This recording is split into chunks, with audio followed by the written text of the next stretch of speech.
Namaskar, Sat Sri Akal, Assalamu alaikum, and good afternoon. Welcome to Sleepy Radiology, and this is Sarvari here.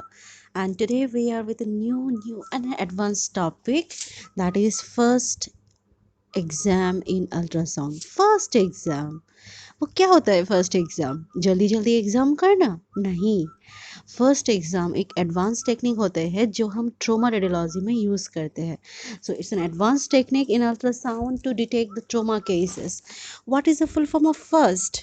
तो FAST का full form है focused assessment with sonography in trauma. तो trauma मतलब क्या है? मानो कि patient को आरटीए हो गया है, कोई भी हिस्ट्री ऑफ फॉल है, तो दिस टेक्निक जो होता है उसमें कोई पेशेंट प्रिपरेशन की ज़रूरत नहीं होता है, और हम कुछ 4 व्यूज़ लेते हैं मेनली इसमें देखने के लिए उस एरियाज़ में कोई एबनॉर्मलिटीज़ या फ्लूइड कलेक्शन है या नहीं है। ठीक है, तो चलते हैं आगे। Focused assessment with ultrasound in trauma का मेन मतलब होता है कि ये एक बेड साइड टेक्निक होता है अल्ट्रासाउंड का। इसमें कोई भी प्रिपरेशन की ज़रूरत नहीं है, and is perform mainly by the surgeons, emergency physicians and paramedics as a screening test. तो ये एक पार्ट ऑफ स्क्रीनिंग टेस्ट है। एक पेशेंट को ट्रोमा हो गया, एक्सरे करोगे, सीटी करोगे तो क्या लगेगा? रेडिएशन लग जाएगा। तो बट इसमें क्या है? अल्ट्रासाउंड नॉन आयोनाइजिंग रेडिएशन है, तो इतना कोई भी हार्मफुल इफेक्ट नहीं है, चीपर है, कॉस्ट इफेक्टिव है, पेशेंट प्रिपरेशन नहीं है। तो वाह वाह वाह, it's a nice technique for the assessment of trauma. Okay, so mainly why we do is to see the blood around the pericardial areas, effusions, lungs pleural effusions, and in abdomen organs hemiperitoneum. hemi का मतलब है blood, peritoneum मतलब peritoneum cavity. तो mainly it is done for the assessment of hemoperitoneum cases when after any kind of trauma. It's a fast technique, तो जल्दी करोगे तो क्या हो जाएगा? फर्स्ट टेक्निक हो गया ना अल्ट्रासाउंड के। तो चलते हैं, हमारे इसमें 4 व्यूज़ हम लेते हैं basically. Right upper quadrant, left upper quadrant views, subxiphoid view and suprapubic view. Okay, तो come move. So this is what right upper quadrant में हम लोग 4 चीज़ें देखते हैं। प्लूरल स्पेस देखते हैं, सब फ्रेनिक एरियाज, हेपाटोरेनल जैसे कि Morrison pouch, I explain you Morrison pouch क्या होता है, और inferior pole of the kidney. तो इसी जगह में हम लोग का मेन फोकस रहेगा कि पेशेंट को हम उसमें जो रिपोर्टिंग होता है वो हम लोग नहीं लिखते liver happier, hypoechoic liver happier, hypo that is a lesion focal. No, we are just focusing on the spaces. जो भी रेड स्पेस होगा ना, फ्लूइड स्पेसेस, उसमें फ्लूइड है क्या, ब्लड है क्या, लेसरेशन होता है ना, लेसरेशन, तो लेसरेशन की वजह से ड्यू टू प्रेशर, स्ट्रेच, जो भी होता है ट्रोमा के, उसमें कोई डैमेज हुआ है नहीं हुआ है इंटरनल ऑर्गन्स का, उसको तुरंत ही हमको इन्फॉर्मेशन दे देता है ये फर्स्ट टेक्निक। ठीक है, तो सब जिफॉइड स्पेस में क्या देखते हैं? पेरिकार्डियम मतलब हार्ट में कोई, हार्ट के जो मतलब प्लूरल एरिया है, विसरल एरियाज है, पैराइटल एरियाज है, उसमें तो कोई फ्लूइड वगैरह जम तो नहीं गया है, पेशेंट को कोई ट्रॉमा की वजह से, सीवियर ट्रॉमा में कुछ इफेक्ट तो नहीं हुआ हार्ट कैविटी में, तो आपको तुरंत ही you can get the informations. Next is the left upper quadrant. तो लेफ्ट अपर क्वाड्रेंट में मेनली हम क्या देखते हैं? Pleural cavity, same subphrenic areas. और राइट में अगर लीवर देखोगे तो लेफ्ट में क्या देखोगे? ऑब्वियसली लेफ्ट में स्प्लीन रहता है, तो स्प्लीनिक एरियाज में स्प्लीनिक रैप्चर वगैरह हुआ है या नहीं, ब्लड एकोमुलेशन हुआ है या नहीं, और inferior pole of the left kidney में आप पूरा इन्फॉर्मेशन आपको मिल जाएगा इसमें। और सुप्राप्यूबिक जो है वो ब्लडर एरिया है, तो ब्लडर में या डॉगलस प्लाउच एरियाज में कोई फ्लूइड एक्यूमुलेशन हो रहा है या नहीं, तो एंटायर एब्डोमेन कैविटी का आपको पूरा इन्फॉर्मेशन मिल जाएगा बिना सीटी स्कैन करके, within no second. And it's a very fast technique they are doing, and this is called as our first technique. So coming to the upper quadrant view, image कहाँ करोगे? mainly the liver area and the kidney area। और उसमें आपको देखो ये है, जो liver और किडनी के बीच में एक स्पेस होता है, that is called as the hepato renal space और मॉरिसन पाउच एरिया। तो ज़्यादातर प्रोब को हम क्या करते हैं? प्रोब को हम एब्डोमेन के राइट अपर क्वाड्रेंट में रखेंगे। तो फर्स्ट व्यू के लिए आपको क्या करना है? प्रोब को लैटरली पुश करना है। पुश करने से आप प्रोब को ऐसे अप एंड डाउन मूवमेंट करोगे, और आपको ये जो रेट्रो जो सुप्रा रेनल एरिया है, जैसे मॉरिसन पाउच एरिया है, वो आपको दिखेगा। और ऐसे आप देख सकते हो कि देखो ब्लैक कलर का जो हमारे पास हाइपर इकोइक शेडोज है, डार्क शेडोज है, वो इंडिकेट करते हैं कि यहाँ पर कोई ब्लीड है। ठीक है, तो उसके बाद आप क्या करोगे, सेम राइट से आप प्रोब को नीचे की तरफ लेके आओगे इन्फीरियरली, और आप इसको देखोगे तो आपको मिलेगा pericolic gluteal areas, as well as आपको देखोगे inferior lobe of the kidney. ठीक है, तो that is the view. First we do is first one, step one, take the probe to the right hand side, laterally push and look for the Morrison pouch. Then come down, let inferiorly look for the pericolic spaces and the phrenic areas. Done? Move.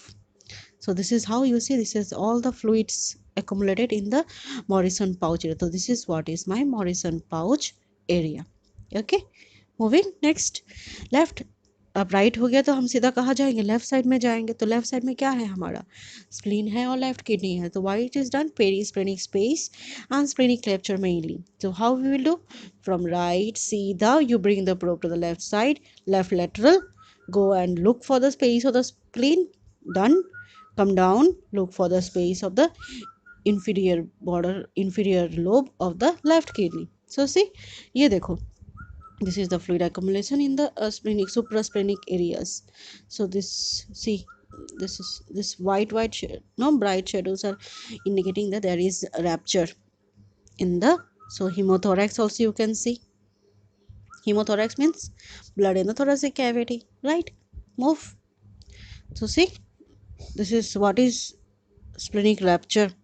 so this is very much helpful for us, without any radiation you can see inferior lobe of the left kidney, lung space, all you can get the information, right? है ना बढ़िया trauma assessment के लिए। Next ये देखो, पूरा कितना सारा रैप्चर हो गया है आपके, ये देखो, सॉरी, ये देखो फ्लूइड, कितना सारा फ्लूइड जम गया। तो this is mainly due to trauma जब होता है, तो अगर किसी पेशेंट को लेस सीवियर ट्रोमा होता है तो मेन डैमेज होता है उनके लीवर, स्प्लीन, किडनी एरियाज़ में। तो आप इजीली अल्ट्रासाउंड के मदद से देख सकते हो, in no time 5 to 10 seconds में आपको रिजल्ट आ जाएगा।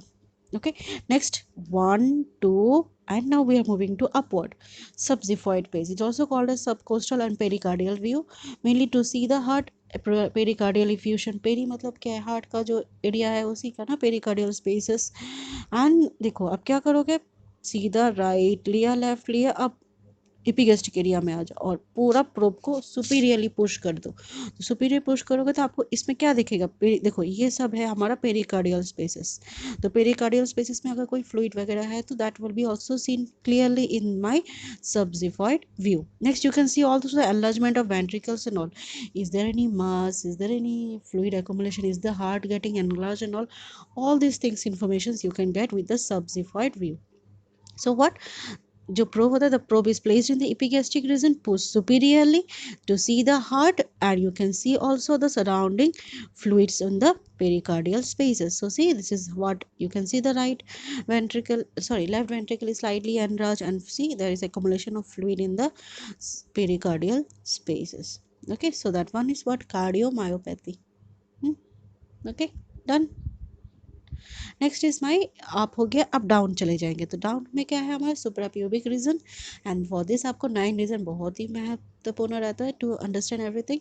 सो mainly it is assist to the fluid in the pelvic cavity, mainly the Douglas pouch area. जो ब्लडर होता है ना, ब्लडर के नीचे होता है आपका यूटेरस, ओके, या यूटेरस के नीचे आपको मिलेगा एक area that is called as my Douglas pouch area. Okay, तो ज़्यादातर वहाँ पर भी हम लोग एग्जामिन करते हैं कि कोई फ्लूइड एक्युमुलेशन है या नहीं है। तो अगर होगा तो पेशेंट को सीवियर लोअर एब्डोमेन पेन रहेगा। तो probe is placed in superior region and the symphysis pubis and inferior, देखो नीचे लेके आओगे और प्रोब को सीधा सुपीरियर जो हमारा सिम्फाइसिस प्यूबिस का बॉर्डर होता है उसके ऊपर रखोगे और जोर से पुश करोगे। तो पुश करोगे तो आप देख सकते हो this is my bladder area. अगर ब्लडर फुल होगा तो आपको ये जो इमेज है वो ब्राइट दिखेगा। देखो यहाँ पर फ्लूइड एक्युमुलेशन हो रहा है। तो ये है आपके यूटेरल एरिया, और नीचे जो है आपका ये जो एरिया है वो है, आप ये देखो ये है यूटेरस, और इसके ऊपर देखो और नीचे देखो, that is my Douglas pouch area. Okay, fine, Douglas pouch area. So देखो ब्लडर, यूटेरस, और यहाँ देखो फ्लूइड जम रहा है ब्लडर पे, that is my bleed is there. So rupture हो गया ना, so that is my supra, so you can write suprapubic area in the Douglas pouch area. We can see some hypoechoic shadow in the sense. तो basically जो ultrasound की images का information होता है वो हम इको के बेसिस में होता है। तो हमारा जो रिपोर्टिंग का मेन मकसद होता है, we are doing it in like, अगर कुछ चीज़ आपको ब्राइट दिखेगा तो that is hypo echoic signal. अगर आपको कोई चीज़ डार्क दिखा रहा है तो that is hypo hypo hyper bright, hypo dark. Okay. अगर आपको कुछ चीज़ सेम दिखा रहा है तो आप लिखोगे आइसो इकोइक। और अगर आपको कुछ इस जगह से कोई सिग्नल ही नहीं आ रहा है तो सिग्नल नहीं आना मतलब एनीकोइक। ठीक है। तो अब मैं यहाँ पर आपको बता भी दिया है फॉर्मेट क्या होता है। So format like, if you want to visualize any ultrasound images, and what we do in the reporting is like, if you're seeing any bright shadows in this area, so as the image we are doing on the basis of echo, so that will be hyper echoic signal. If you're seeing an area dark, that is called as hypoechoic signals. If there is seminal signals, isoechoic. And if there is no signals, see these areas are no signal areas, so that is my anechoic areas. Okay, fine. Next we have one more technique which is we do mainly for the trauma cases when patient meets with severe RTA like road traffic accident. First foremost we do in the CT scan is chest x-ray to see any kind of fracture in the ribs and what is the status of the heart. Next we go for the ultrasound and we do the first technique is E-fast. Fast is for bedside and bedside patients. Okay, E-fast is for mainly trauma patient extended, and where we are including the thoracic areas or left and right thoracic area, where we see the antral pleural views to see whether there is any presence of pneumothorax or not. Pneumopleural, so pneumothorax lungs में कोई pneumothorax का traumatic injury है या नहीं, pneumothorax है या नहीं, उसका मेन जो हमारा स्पेस होता है 5 to 8 intercostal space bilaterally left side right hand side simultaneously आपको दोनों व्यूज देना ही होगा। ठीक है। सो that is my E first technique. देखो ई फर्स्ट टेक्निक में आपको सेम आपका जो फर्स्ट टेक्निक है उसी की तरह आप राइट अपर क्वाड्रेंट पेरिकार्डियम करो, सॉरी सबजिफाइड व्यू करोगे to see the pericardium fluid heart वगैरह का।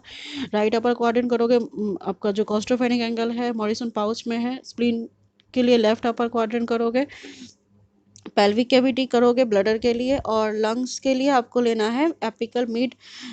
आपका जो न्यूमोथोरैक्स है उसके लिए आपको left and right side lung का भी एक थोरासिक व्यू लेना ज़रूरी है। तो फर्स्ट और ई फर्स्ट में क्या फ़र्क है, फर्स्ट में हम 4 व्यू लेते 1 2 3 एंड 4। ई फर्स्ट में एडिशनली हम लंग्स का बायलेटरल 2 व्यू लेते हैं 5 एंड 6। ठीक है, डन। सो देखो ये जो हमारा थोरासिक व्यूज़ लेते हैं तो हम ये देखो ये रिब्स है तो रिब्स को आपको एनेकोइक शेडो देगा क्योंकि बोन से तो अल्ट्रासाउंड पास नहीं होता है। So this is my pleural line, see this is the pleural line, so that means the patient has suspected of pneumothorax also. Okay, next is what are the probes we use for this first technique. Basically we are going to use the high frequency probes just like phased array and linear array. But if you are having a patient who is healthy patient, go with the um, phased array probes. This is mainly used for cardiac studies, so that probe is very much helpful for us. Okay, and for small area coverages go with the linear probes. Done. तो probe का frequency क्या होता है 5 to 7 megahertz, और ये जो आपको देगा इमेज क्वालिटी बहुत अच्छा देता है compare to our curvilinear probes and all. So I hope you are having nice idea about the first and e-first technique in ultrasound, and is very much helpful for you.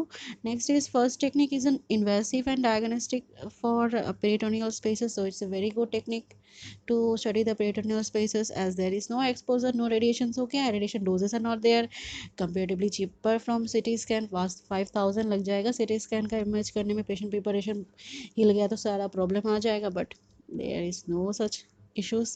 Next is useful for evaluating trauma patients.